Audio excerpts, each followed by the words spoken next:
ವತಿಯಿಂದ ಈ ದಿನದ ಗೌರಮ್ಮ ಗಡ್ಡ ದತ್ತಿದಾನಿಗಳ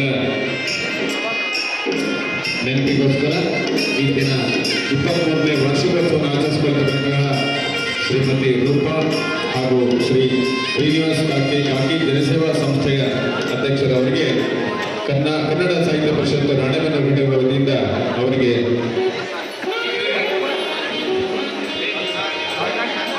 ಮಾಂಗಲ್ಯಂದು ನಾನೇನ ಮಮ ಜೀವನ ಹೇತುನ ಕಂಠೆ ಬರ್ಣಾತಿ ಶುಭಗೆ ಜೀವಕ್ಷರದರ್ಶನಂ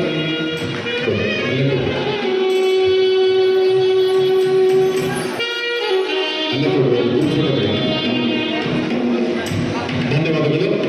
ಸ್ವಾಭಿಮಾನಿ ಕರ್ನಾಟಕ ರಕ್ಷಣಾ ವೇದಿಕೆಯ ವತಿಯಿಂದ ನಿತ್ಯಾನಂದ ಕುಂದಾಪುರವರು ಶ್ರೀಮತಿ ರೂಪಾ ಹಾಗೂ ಶ್ರೀನಿವಾಸ್ ಕಾಕಿ ಅವರಿಗೆ ತುಂಬುವುದಾದ ವಿವಾಹ ವಾರ್ಷಿಕೋತ್ಸವದ ಶುಭಾಶಯಗಳನ್ನು ಕೋರ್ತಾ ಅವರಿಗೆ ಸನ್ಮಾನ ಮಾಡ್ತಾ ಇದ್ದಾರೆ. ನಿತ್ಯಾನಂದ ಕುಂದಾಪುರವರು ಕೊಟ್ರೇಶಣ್ಣ ಹಾಗೇನೆ ಎಲ್ಲ ಪರಿಶ್ರಮ ವೃತ್ತಿಯವರು ಕಾರ್ಯಕ್ರಮದಲ್ಲಿ ಭಾಗವಹಿಸಬೇಕಂತ ಹೇಳಿ ಅವರಲ್ಲಿ ಕೇಳ್ಕೊಳ್ತಾ ಇದ್ದೀನಿ.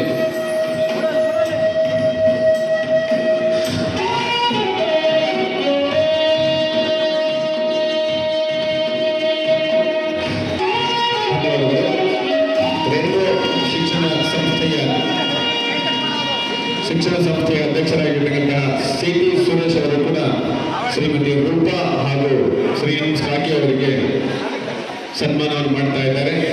ಕೊಟ್ರೇಶಣ್ಣ ಎಂ.ಪಿ.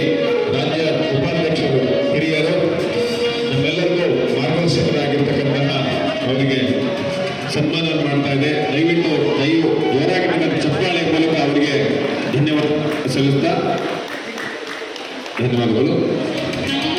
ಶ್ರೀ ಸಿ.ಟಿ. ಸುರೇಶ್ ಕಿಯೋನಿಕ್ ಸಂಸ್ಥೆಯ ಅಧ್ಯಕ್ಷರು, ಸಂಸ್ಥಾಪಕ ಅಧ್ಯಕ್ಷರು ಈವರೆಗೆ ಸನ್ಮಾನವನ್ನು ಮಾಡ್ತಾ ಇದ್ದಾರೆ. ಅವರಿಗೆ ತುಂಬ ಹೃದಯದ ಹಾರೈಕೆಯನ್ನು ಮಾಡ್ತಾ ಅವರಿಗೆ ಧನ್ಯವಾದಗಳನ್ನು ಸಲ್ಲಿಸ್ತಾ ಇದ್ದಾರೆ. ಈವರೆಗೂ ಕೂಡ ಮತ್ತೊಮ್ಮೆ ತುಂಬ ಹೃದಯದ ಧನ್ಯವಾದಗಳನ್ನು ಸಲ್ಲಿಸ್ತಾ ಅವರ ಪುತ್ರನು ಕೂಡ ಅವರಿಗೆ ಜೊತೆಯನ್ನು ನೀಡ್ತಾ ಇದ್ದಾರೆ. ಅವರಿಗೂ ಕೂಡ ನಮ್ಮೆಲ್ಲರ ಪರವಾಗಿ ತುಂಬ ಧನ್ಯವಾದಗಳು. ಆಯುಷ್ ಮತ್ತು ಆರೋಗ್ಯ ಮತ್ತು ಕಲ್ಯಾಣ ಮತ್ತು ಶುಭಮತ್ತು ಶಾಂತಿರಸ್ತು ಪುಷ್ಪರಸ್ತು ಎಲ್ಲರಿಗೂ ಕೂಡ ಧನ್ಯವಾದಗಳು. ರಾಣೆಬೆನ್ನೂರು ತಾಲೂಕು ಕನ್ನಡ ಸಾಹಿತ್ಯ ಪರಿಷತ್ತಿನ ಗೌರಮ್ಮ ಗಡ್ಡ ದತ್ತಿ ಕಾರ್ಯಕ್ರಮದ ಅಂತಿಮ ಘಟ್ಟ ವಂದನಾರ್ಪಣೆ ನಿಕಟಪೂರ್ವ ಕಾರ್ಯದರ್ಶಿಗಳಾಗಿರ್ತಕ್ಕಂತಹ ಶ್ರೀ ಎಸ್.ಎಚ್. ಪಾಟೀಲ್ ಸರ್ ಅವರು ಈ ಕಾರ್ಯಕ್ರಮ ನಡೆಸಿಕೊಡ್ಬೇಕಂತ ಹೇಳಿ ಅವರಲ್ಲಿ ಕೇಳ್ಕೊಳ್ತಾರೆ. ಹಾವೇರಿ ಜಿಲ್ಲಾ ಕನ್ನಡ ಸಾಹಿತ್ಯ ಪರಿಷತ್ತು ಮತ್ತು ಕನ್ನಡ ಸಾಹಿತ್ಯ ಪರಿಷತ್ತು ತಾಲೂಕು ಘಟಕ ರಾಣೆಬೆನ್ನೂರು ಇವರ ದಿವಂಗತ ಗೌರಮ್ಮ ಯಲ್ಲಪ್ಪ ಗುಡ್ಡದ ಸ್ಮಾರಕ ದತ್ತಿ ಕಾರ್ಯಕ್ರಮದ ಈ ಒಂದು